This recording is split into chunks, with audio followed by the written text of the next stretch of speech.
The following is a message from Christ Central Manchester, a church that meets in the heart of Manchester in the UK. To find out more about us, please visit www.christcentral.org.uk. Happy New Year. We're in that kind of awkward place, aren't we, now, after the 1st January, where you kind of wonder, is it still socially acceptable to wish people a Happy New Year? Tomorrow, back in the office on Monday, seeing all my colleagues for the first time since Christmas and wondering how many times I've got to say Happy New Year to people and when can I stop. But Happy New Year to all of you.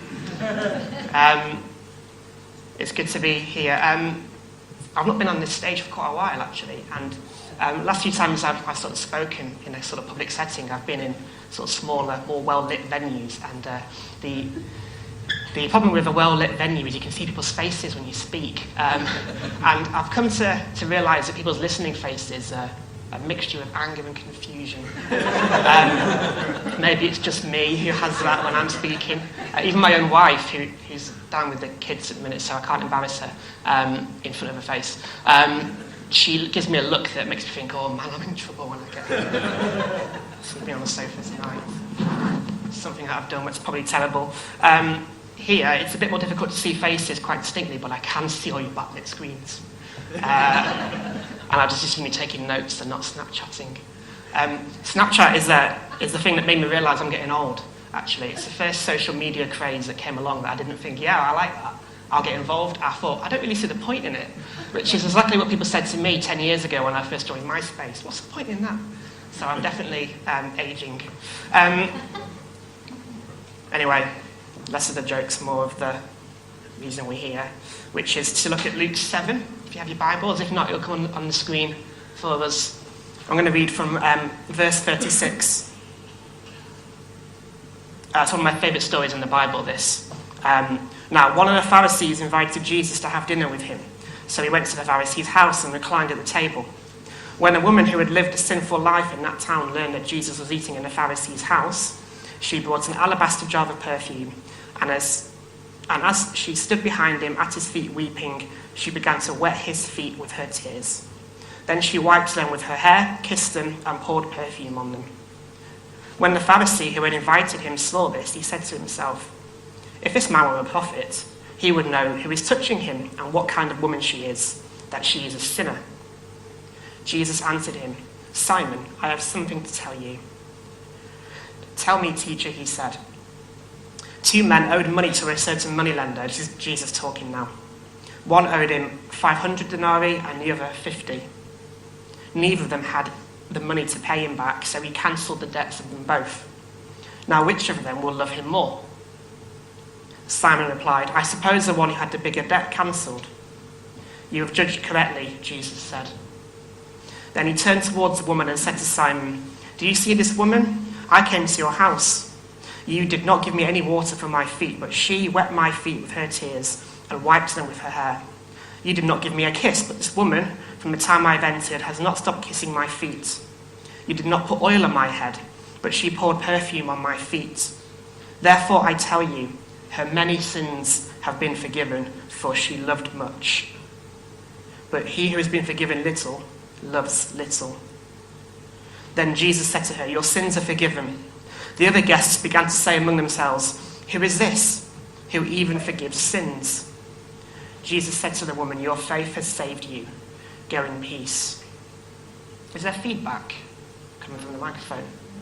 Okay, I could hear some. The title this morning is New Year's Resolutions. It's not really. It's forgiveness. A little joke there. This is a story about 2 people. Simon the Pharisee, who's a religious leader of the day, and this woman who doesn't have a name, unfortunately. So I have to keep referring to her as the woman. Within the story that we just read, Jesus tells a parable. And there's 2 characters in that, and we'll see, and it might be clear already, that the characters in that parable are also Simon and the woman. So we have a story, and a story within a story about Simon and this unnamed woman. And before we go into it, we need to get our heads around what is actually happening, and why it's happening. Because every book of the Bible was written for people that aren't us. They were written a long time ago to people and a culture and a time and geography that's really far removed from us. And in order to really get our heads around what's the meaning of this passage for us, we sometimes need to go back and look at what it meant to the people who originally heard it or read it. And only then can we really start to unpack what it means for us. So before we go any further, I want to do that. I want to spend a few moments just getting a sense of the cultural narrative here and what's happening. So imagine you've been invited around to someone's house for dinner and you don't know them that well. You've never been to their house before either. And you get there and there are certain things that you might expect when you arrive as a sort of formal greeting. You knock on the door and someone will come and let you in. They would welcome you, they'd probably shake their hand or maybe give you a side hug. They'd let you know if it was a shoes on or shoes off house. Ours is a shoes on house, in case you ever come round. And you'll be shown where to sit. And if there are people in the house that you don't know, you'll be introduced to them and probably offered a drink and something to eat. And these are sort of unwritten. There's no rule book that we have for how to handle guests or how to handle this sort of setting, but it's an unwritten convention, isn't it? This is what we'd expect to receive. And the absence of any of these or all of these would be awkward or rude. I think that's a cultural norm that we have. In Jesus' day, there were also cultural norms for these sorts of settings, just different to ours, and we see them through this passage, and they're not as immediately clear to us as they would have been to someone living in Jerusalem 2,000 years ago. What Jesus would have expected to have happened to him when he arrived at the house would have been that he'd been greeted with a kiss by the host. That's as well for men together, they'd kiss on the cheek. And you'd be shown to a place at the table, and you'd recline at the table, and the table would be sort of this, I guess, a square shape, and you'd have a U shape around it, and you'd recline on your front, sort of leaning on your elbows with your feet behind you. And you'd be offered water and oil to wash your hands and feet. Because it's dusty, you had open sandals, so your feet would be disgusting, and you're going to use your hands to eat. There's no knives and forks and spoons here, so you get given oil, olive oil, which is just used like soap at this time and place. The absence of any of these things would be a massive, massive, massive insult to your guest. And that's what happens to Jesus. These are all absent. Simon's inviting him around to his house and has offered none of these things to him. He's reclining at the table with dirty hands and feet, which is just a big, big cultural no-no because he hasn't been offered the chance to not do that. It's like us arriving at someone's house and knocking on the door, someone opens it and then runs off, so we don't see the person. We walk in, we don't know where to go because we don't know the house. We know where to put our coats, we walk into a room and it's the toilet, and we walk into a room, we find where we to go, and we see a room full of people we don't know that well. They're all having a chat, they all ignore you. You sit down, no one offers you a drink, no one speaks to you, and the host walks in and says, "Oh, hi, you've obviously indulged a bit, it's Christmas, haven't you?" It's just rude. See, Simon hasn't invited Jesus around to be polite, he's invited him around to test him and to humiliate him. You see, they know that he's a teacher. He's got a reputation now, Jesus, as a teacher by this point. And he's also a reputation for hanging around with what the Pharisees like to call sinners. And in the previous passage to what we've been reading, Jesus actually addressed this point. He's someone who is called a drunkard and a glutton because he hangs around with these so-called sinners. So that's why they've got him around. They want to see what he's about. They want to test him, see how he responds, see why he does what he does. And the woman, well, she has a reputation for being one of these sinners.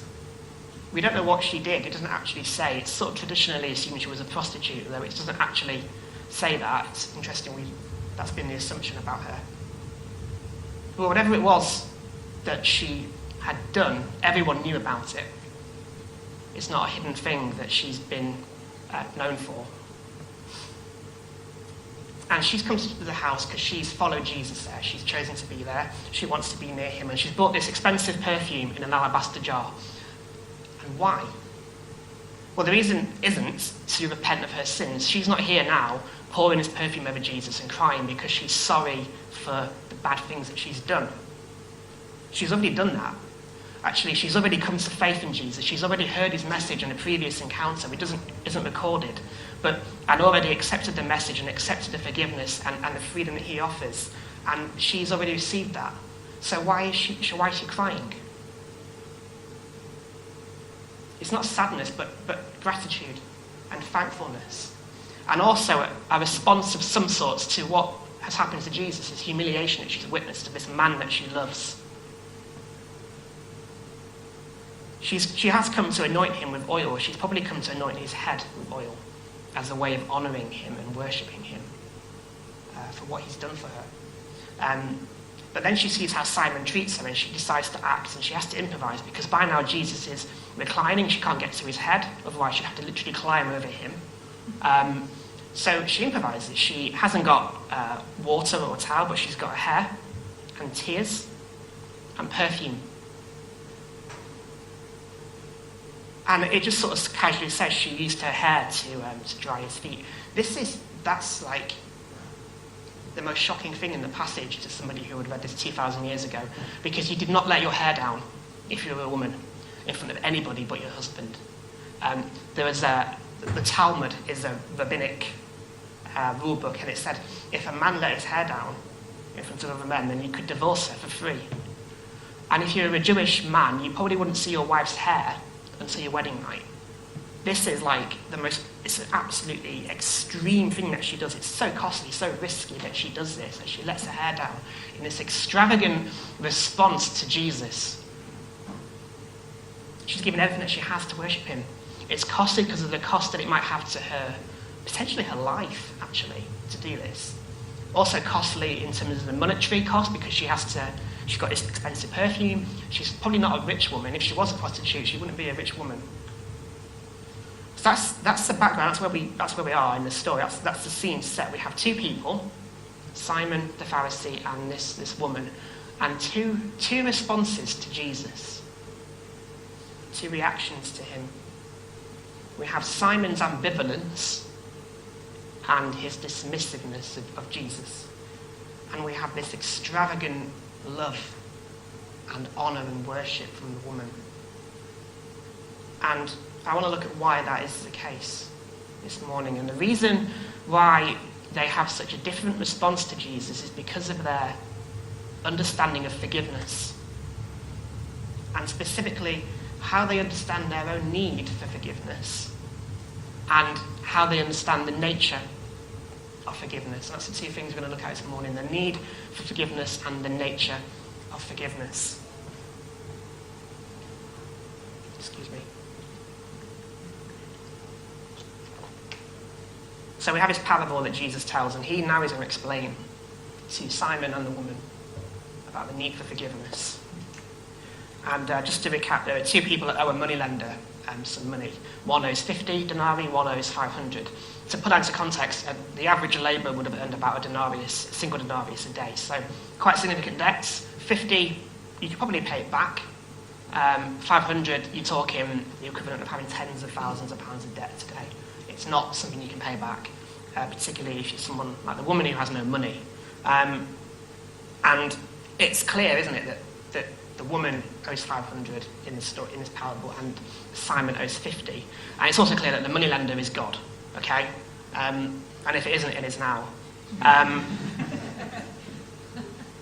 She's obviously the one who owes 500, right? She's lived this bad life. Everyone knows that she's done what she's done, whatever it is that she's done. She clearly owes 500. And the fact that she has already responded to Jesus' message and made a commitment of faith to him also shows that she understands it too. She gets that she owes 500. She gets that Jesus has already paid that 500 for her. And we'll come on to that later. What about Simon? Well, he also knows that she owes 500, right? She's one of those sinners that he would not really like and not want to associate himself with. And Simon would think he probably owed 50, if anything at all. He would accept he's done stuff wrong. That's why he has to be so follow the law so closely in order to sort of make up for that wrongness that he's done. But it's only small. And he thinks that he can pay his debt off with his religion. So Simon, he's golden boy. He behaves really well. He reads his Bible, he prays, and he makes sure everybody knows about it. And how many of us are like Simon? How many people do we know who are like Simon? I'd say most of us are, whether we're religious or not. Because you don't have to have a religious faith to be a Pharisee like Simon. Ultimately, all of us in some ways, in varying degrees or another, try and tip the scales in our favour by our own acts. If I asked everybody in this room, or everybody in the world, draw a line, divide the world into good and bad people, and draw a line, and then say where you would fit. Most people would probably draw the line close to them, but they'd just be on the good side. Or, in other words, everyone below me is bad, and I'm just about good, I'm all right. There'd be an acceptance, unless you're completely lacking in self-awareness and a bit odd, you'd probably accept you're imperfect. I think no one would say that they were perfect. So we'd worry about their sanity if they did. But, we'd be keen to point out that, I also recycle, and I give to charity, and I vote this way, not that way. And I'm kind to people, and I work hard at my job, and, I give more than 10% away. What are we boasting about? When we boast like this, when people boast like this, what we're trying to do is admit that there's a debt that we owe, but we're trying to pay it. We're trying to tip the scales back in our favour by adding all this good stuff to try and bring the scales back to where we want it to be. And these are just rules that we try and live by, rules that we try and follow in order to meet some kind of standard of acceptability that we set for ourselves. But Jesus is about to drop a bomb on Simon and on us. He says, that debt you have? Well, you can't actually afford to pay it back. But it's only 50 denarii. No, you can't pay it back, Jesus says. He says, you still defaulted on your debt. Unlucky. All these things that we do, all these things that we try and do to tip the scales in our favour, they don't cut it. We're still found wanting. We're still short of paying the debt that we owe. And this would have blown Simon's mind. And it would have blown everyone's mind in the room. Because these are people who fully accepted the religious order of the day that was, if we follow the law and we do X, Y, and Z, we're good. We're all right. The well-behaved, the religious, the righteous would get in, and the bad people, like the woman, would be out. But Jesus is saying here, I'm bringing about a new way of seeing our standing before God. And religion won't cut it. Religious acts won't cut it. Being good won't cut it. Giving money away won't cut it. Voting that way won't cut it. It won't settle the debt that we have. We all need to have our debt settled. And something more is needed to do that. Something that neither Simon nor the woman could afford, nor any of us could afford. And it makes sense, doesn't it? Because we all set these standards for ourselves that we think we need to try and live our lives by. But even then we fall short of that. And if our standard falls short of settling the debt, and then we actually fall short of our own standards, then you can see there's a gap. It is 2016, Happy New Year. People set resolutions, don't they, at the beginning of the year. I'd venture half of them get broken by the end of the month, in the January. Because we just can't do it, can we? We can't live up to the standards that we set. We think this will make me a newer, better version of myself, and then we fail to achieve it. And then either we feel like we're inadequate and we feel guilty, or we just sort of give up because, well, I can't do it, so why should I even try? No matter how hard we try, no matter what methods we attempt to follow, no matter how many BuzzFeed articles said 12 ways to a new and better you this 2016, we read, we can't ever reach the standard that would settle the debt that we have. We all have a debt to pay for all the wrong that we do, for all the mistakes that we've made. And religion and regulations and good behaviour won't cut it. Instead, we need something to settle it. We need forgiveness. So what does forgiveness look like? What is the nature of forgiveness? Well, Jesus explains it. He says that rather than paying off our debts, we need to have them cancelled for us instead. That is the nature of forgiveness. It's a cancellation of our debts. It's that they're written off and taken away from us. They're gone. But having a debt cancelled doesn't mean there's no cost, does it? It just means that somebody else takes it on, that the forgiver takes on the debt instead. Jesus sort of makes it easy for us. He weighs this in monetary terms in our parable. The moneylender is owed 550 denarii by his two people, and he cancels the debt. But that money hasn't magically reappeared. He hasn't suddenly got 550 back. It's gone. He's had to absorb the debt himself. He's lost that money. Now, if we move that away, this analogy away from finance and money, and think about a real situation where you've been wronged by somebody and they've hurt you. We feel like there's a debt to pay, don't we, when someone wrongs us? And the temptation is to pay that person back through some kind of retaliation. That if we see them suffer, we see them hurt in the way that they hurt us, then that will probably settle the debt for us in some way. But actually, when we get into that cycle, it just makes it worse. There's that famous saying, an eye for an eye only ends up making the whole world blind. And it's absolutely true, because what you end up with is a cycle of hurt and retaliation that just grows and grows and grows. And rather than having our debt paid by seeing that person suffer for what they did to us, we just have our pain grow and our debt grow because of the bitterness that rises up inside us.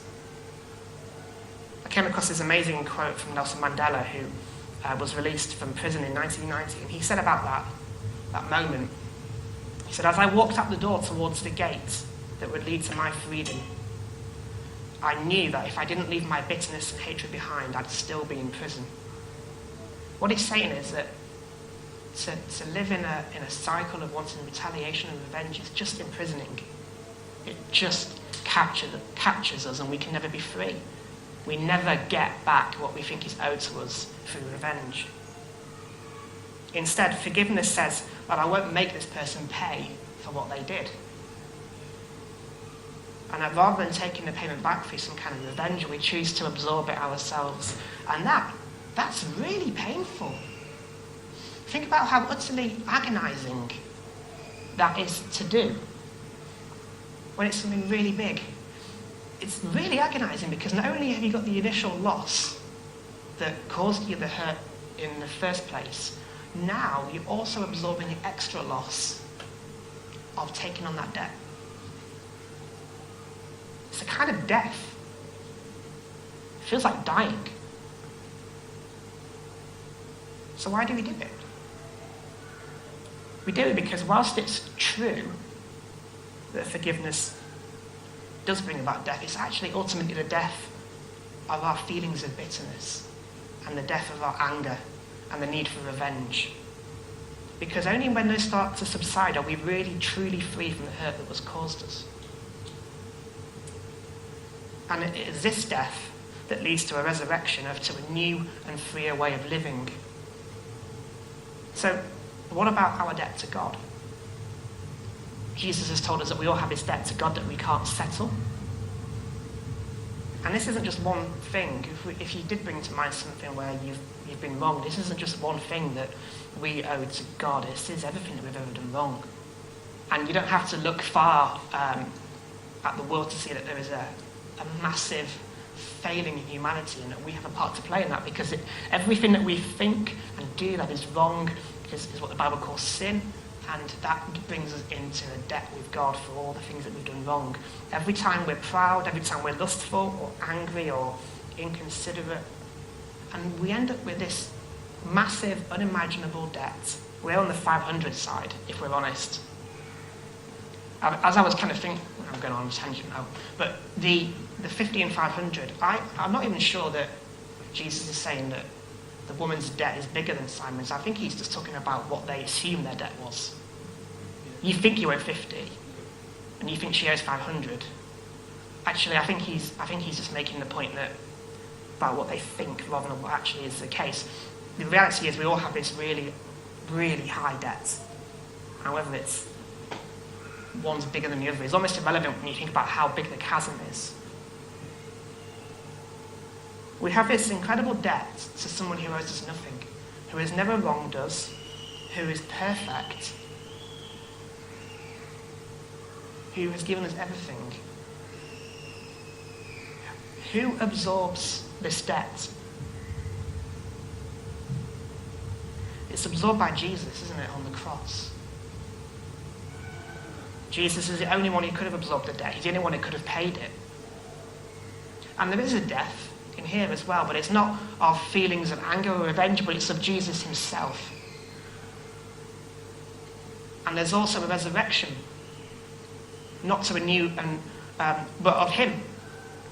And his resurrection allows us this new, restored relationship with God that we could never have attained on our own. And what it means is that the nails that Jesus had in his hands and feet, the spear that went into his side, the crown of thorns that was placed on his head, the mocking and the torture and the beating and the rejection that he suffered from all of his friends and those that he loved, that's the cost that he was willing to pay to forgive us, to settle our debt. It's an amazing thing when we really meditate on the nature of forgiveness that we've received, that this amazing God chose to settle our debt. It's cancelled. This is the judge rightly declaring a guilty verdict, but then saying, I will pay the penalty. And how we understand the nature of forgiveness and the cost of forgiveness affects how we respond to it. And so when we go back to Simon and the woman, we have these two responses. We have Simon who thinks he has a small debt that he can pay through his good works. And what it leads to is a dismissal of Jesus. He doesn't think he needs him. He's ambivalent. And then we have the woman who understands that her debt is so big, so huge, and understands that there is a huge cost for it, and she has extravagant love for him. She's ruined. And she doesn't even realise yet quite how big the cost will be to Jesus, because he's still alive, he hasn't died yet. But she will come to know, because he will go to the cross for her sin, like he has gone to the cross for ours. Are we a Simon, or are we like the woman? If we're a Simon type person, then our religion costs nothing. There's no pain, there's no agony, there was no cost taken to have that religion. But if we have a faith like the woman, then we have this incredibly costly faith, and the cost is taken by Jesus in order to have us. And that's why Jesus can say to her, your faith has saved you. Go in peace. Notice the past tense, it's all been done. Our faith in this forgiveness, our faith in that action, that cost that Jesus paid, is what brings us to relationship with him and allows us to go in peace. The payment is made. And because of that, she has this extraordinary love that is so almost over the top, isn't it?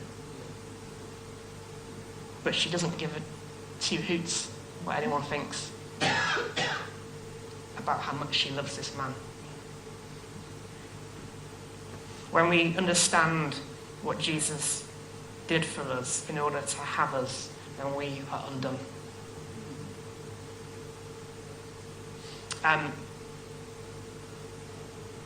Just in closing,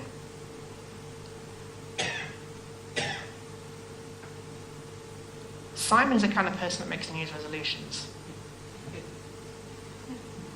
Some of you who've made resolutions today, had a hard time hearing all these things this morning. Simon's the kind of person that makes a new resolution. He says, I'll fix it.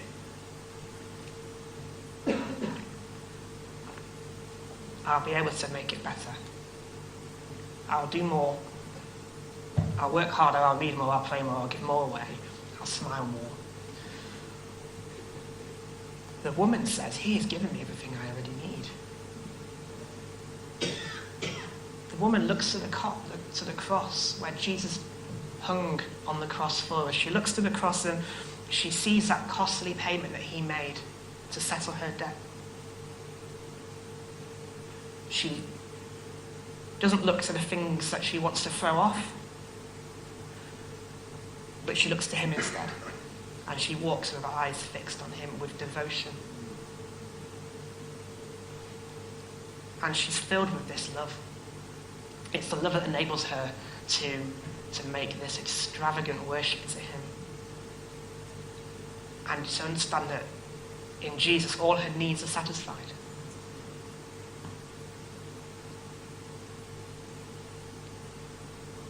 Before we get the band back, I want us just to spend a moment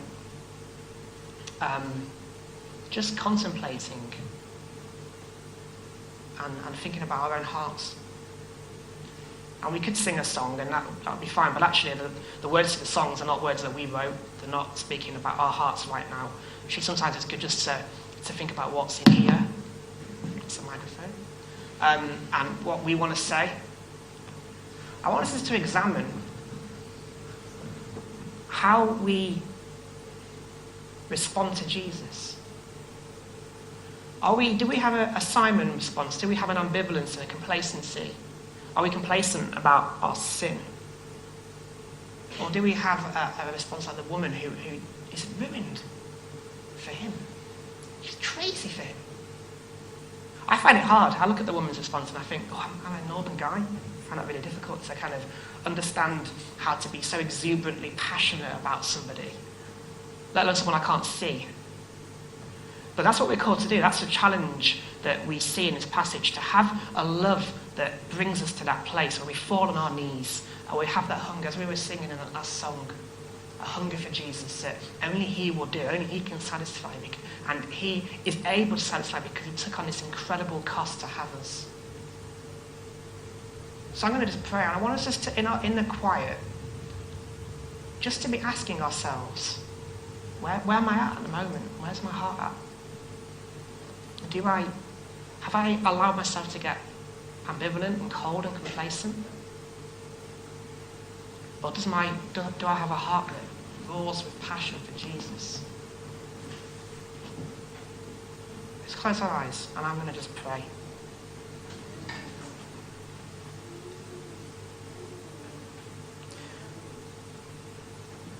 Father, I thank you that you love us so much, that you would see the size and scale of our debt and you would choose to absorb it yourself. That you would pay such an enormous cost for me, someone who is so undeserving of your favour and your love. God, I pray that we would not be people who are ambivalent about you, who wouldn't look to the things that we have, and we have it quite easy here relative to most people in the world, and think we're all right, but who are sold out for you. Lord, that we would have hearts that absolutely rage with passion and love for you. God, I pray for myself. I find it so easy to become complacent or cynical. I just pray, Lord, that we'd be less English about these things and that we would just be more exuberant in our love for you. Let us be known as a church and a people that are just sold out for Jesus. Let us focus on him. Let us know what it cost him. Let us know what it meant for him to have us, and let us be transformed by this knowledge. Would you come by your Spirit, Lord, and would you meet with us and just fill us with a deep sense of your love for us, that you would do such a thing.